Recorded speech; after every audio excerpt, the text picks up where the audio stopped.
Hello friends, ఎలా ఉన్నారు? నేనైతే బాగున్నాను. మీరు కూడా బాగుండాలన్నదే నా కోరిక. మనకు బీపీ కంట్రోల్లో ఉండడానికి, కొలెస్ట్రాల్ తగ్గడానికి, వెయిట్ లాస్ అవ్వడానికి, హెయిర్ ఫాల్ కంట్రోల్ అవ్వడానికి, ఇంకా మనం ఆరోగ్యంగా ఉండడానికి ఈరోజు ఒక మంచి పొడిని మీకు చెప్దామనుకుంటున్నాను. ఫ్రెండ్స్, నేను ఏం చెప్పినా నేను చేసేవే మీకు చెప్తున్నాను, కాబట్టి నిర్భయంగా ఆచరించవచ్చు.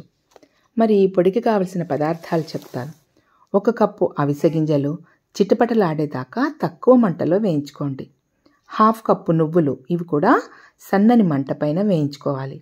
1/4 కప్పు ధనియాలు, వీటిని కూడా వేయించుకోవాలి. 1 స్పూన్ జీలకర్ర, చిటికెడు మెంతులు, వీటిని కూడా వేయించుకోవాలి.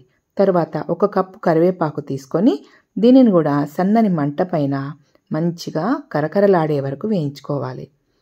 మీకు కారానికి తగినంత ఎండుమిరపకాయలు కూడా వేసుకొని వేయించుకోవాలి. నేనైతే 15 నుంచి 20 వరకు తీసుకుంటాను.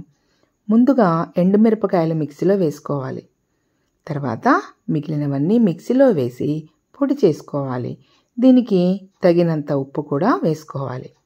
ఆఖరిగా 1 గడ్డ వెల్లిపాయలు మెత్తగా దంచుకొని, మెత్తగా అంటే బాగా మెత్తగా చేయకండి, కచ్చాపచ్చాగా దంచుకొని ఈ పొడిలో కలుపుకోవాలి. దీన్ని రోజు అన్నంలో కొంచెం నువ్వు పప్పు నూనె కలుపుకొని తింటే అద్భుతంగా ఉంటుంది.